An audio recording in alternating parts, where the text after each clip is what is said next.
Aujourd'hui, c'est mardi, vous êtes bien sur Radio Montbazillac. Pour votre santé, attention à l'abus d'alcool et attention aux autres abus aussi. Je serai la voix du Dantrobat Doctor et nous sommes ensemble pour faire l'état de la recherche sur l'épidémie de Covid-19.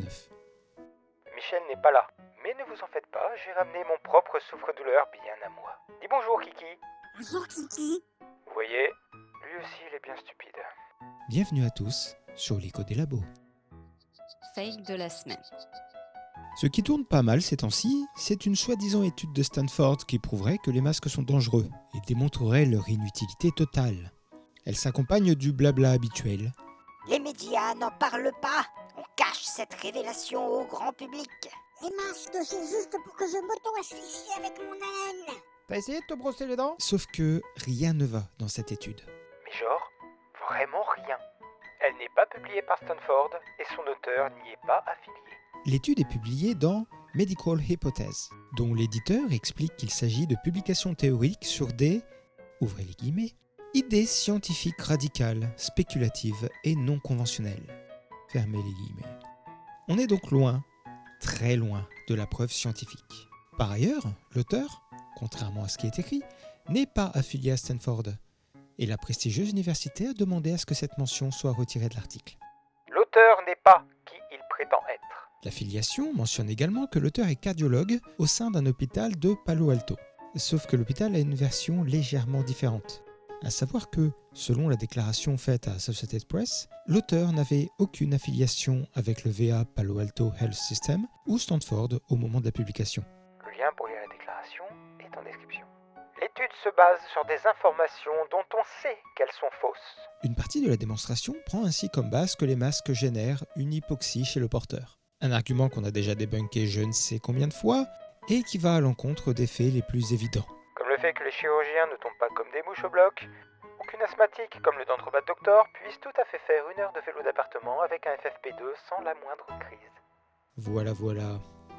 L'article continue à entretenir des confusions avec lesquelles on rame depuis des mois. Et on n'a vraiment pas besoin de ça. C'est le retour du célèbre « Les masques ne nous protègent pas du virus, c'est marqué sur la boîte !» Et comme on commence vraiment à en avoir marre de cet argument, on va frapper fort. Imaginez un peu que les gens se baladent tous à poil et régulièrement se fassent pipi les uns sur les autres. Non mais vraiment, c'est sérieux là? Si vous mettez un pantalon, ça vous protégera un peu, mais pas tant que ça si votre voisin vous fait pipi dessus. Mais si c'est lui qui met un pantalon, alors vous resterez sec, parce qu'il se sera juste pissé dessus. Si on met un pantalon à tout le monde, il y aura marqué sur l'étiquette « Ne protège pas du pipi du voisin ».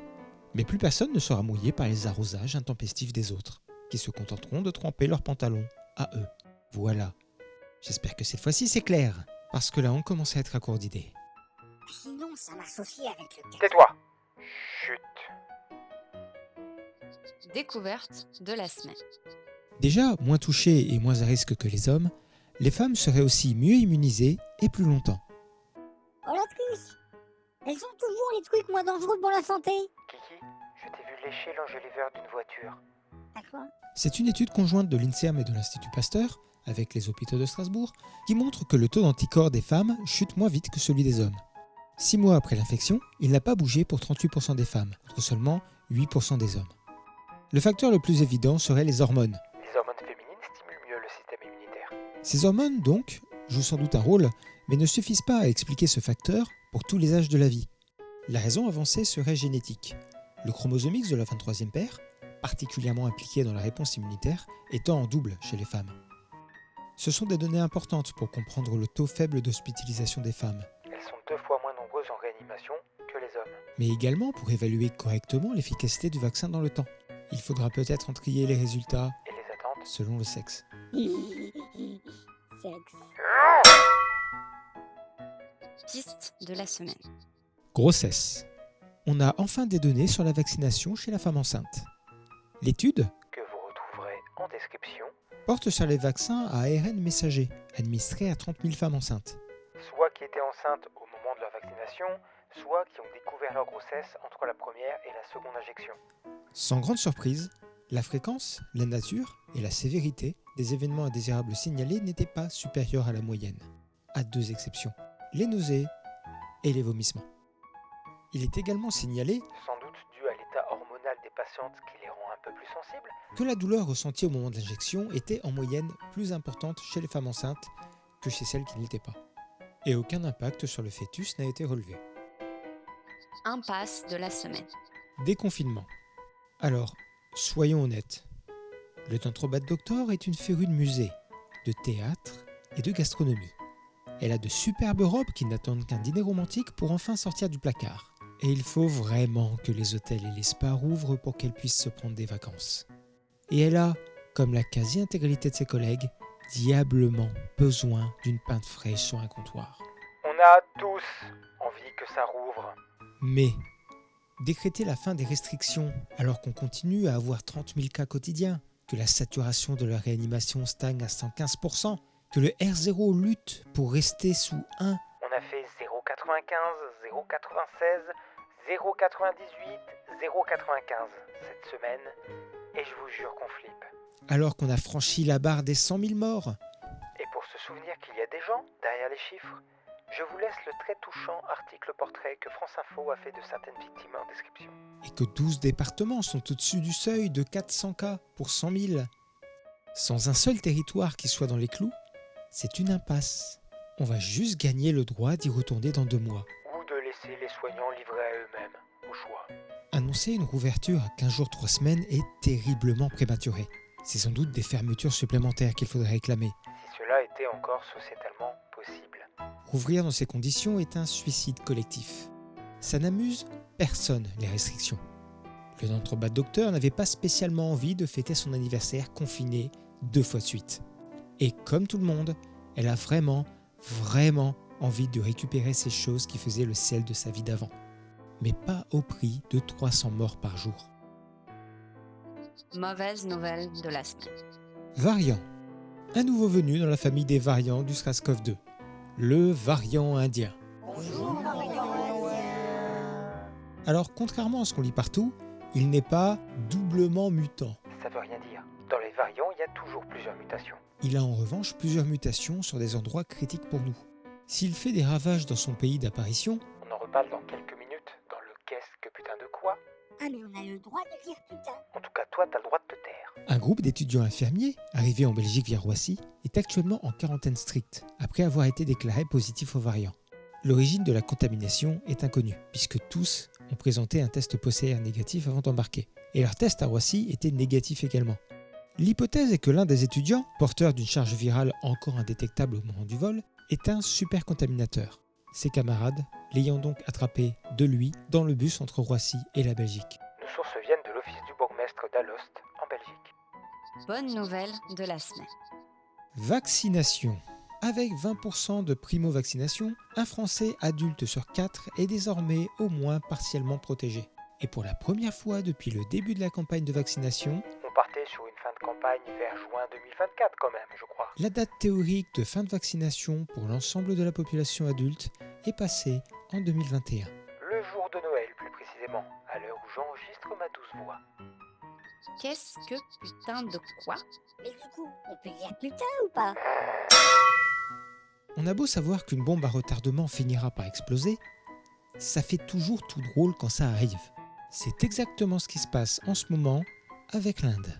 Le pays semblait jusque-là épargné et était cité en exemple triomphant par tous les orchidoclastes pro-hydroxychloroquine, pro-ivermectine, anti-masque, anti-confinement, pro-Artemisia, pro-anti ce que vous voulez, bref, on les connaît.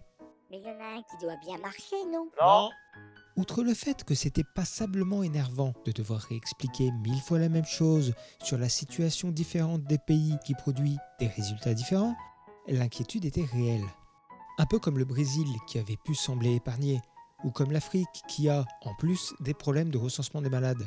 On savait que ça allait prendre feu, et que, comme le Brésil et l'Afrique du Sud, ça allait sans doute gratifier le monde d'un variant charmant de plus au passage.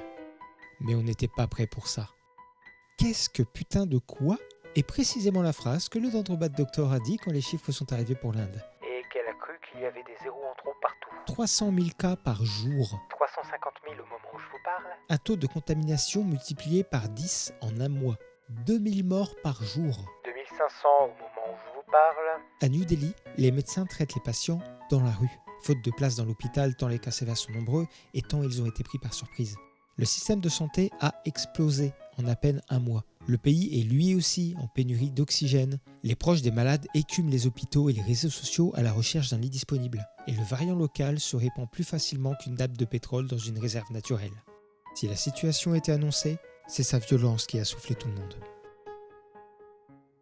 Point méthode de la semaine. Le grand voyage autour de la science. 3.4. Vérifier la science. Le consensus scientifique.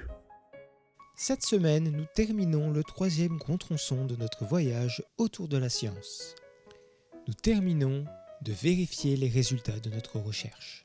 Car une fois que c'est relu, que c'est vérifié, que c'est encadré, se pose alors une question. Est-ce que ça matche avec tout le reste qu'on avait déjà ? Lorsqu'on cherche la pièce qui remplit le trou de notre puzzle, on regarde les quelques pièces autour, mais pas forcément l'image générale. Une fois notre pièce trouvée, il faut donc voir si ce qu'elle apporte est cohérent avec le dessin tel qu'il est. Et ce grand dessin, du grand puzzle, c'est ce qu'on appelle le consensus scientifique. C'est en gros le plus proche qu'on puisse être de la vérité avec les informations qu'on a en ce moment. Et donc, quand arrive une nouvelle info, il y a 3 possibilités. Confronter, bousculer ou renverser le consensus. Confronter le consensus. La pièce est ce qu'on s'attendait à trouver là où on s'attendait à la trouver. Elle apporte un peu de précision sur l'image qui va dans le sens de ce qu'on prévoyait. Tout roule. Les chercheurs refont du café. Bousculer le consensus. Et la pièce n'est pas tout à fait ce qu'on s'attendait à trouver. Ça reste quelque chose de cohérent dans l'ensemble, mais il y a un hiatus quelque part. C'est généralement un moment passionnant, parce que ça indique que quelque chose dans le modèle n'est pas bien compris, ou qu'il y a une inconnue pas prise en compte quelque part, ou que le modèle est bon, mais on a pensé de travers avec. Il faut faire plus d'études sur le sujet, les trous qui entourent la pièce qu'on vient d'ajouter deviennent des priorités. On veut comprendre. Les chercheurs passent au double expresso. Renverser le consensus. C'est un événement très rare, mais c'est déjà arrivé, et ça arrivera encore. La pièce qu'on ajoute montre qu'il y a un problème majeur dans l'image telle qu'on l'avait jusqu'à présent. Peut-être qu'on tient tout à l'envers depuis le début. Peut-être qu'un pan entier de pièces cohérentes entre elles ne va pas du tout là où on les a mises. Peut-être qu'en fait, toutes les pièces ne viennent pas du même puzzle. C'est le branle-bas de combat dans la discipline concernée. Et les collègues d'autres domaines font des stocks de pizza, de bière forte et de plaids en pilou. Il faut comprendre avant que tout tombe. La zone concernée devient une urgence scientifique. Les chercheurs concernés passent à l'Irish Coffee et leurs collègues se transforment en standard téléphonique pour mari nerveux et épouse inquiète. Parce que, quand même, ça fait 3 jours. Est-ce qu'il faut pas que je passe lui apporter des sandwichs ? Non, juste plus de café. En espérant avoir pu apporter un peu de lumière dans le chaos ambiant, je rends l'antenne. Et on y retourne la semaine prochaine, car l'épidémie ne se termine pas avec le confinement. En attendant, prenez soin de vous et des chercheurs qui bossent dur, et autant que possible, restez chez vous. Bisous. Allez Kiki, maintenant tu retournes dans ta cave. Mais je ressors quand? Si les gens t'ont bien aimé, la semaine prochaine, on verra en commentaire ce qu'ils pensent de toi. Ah.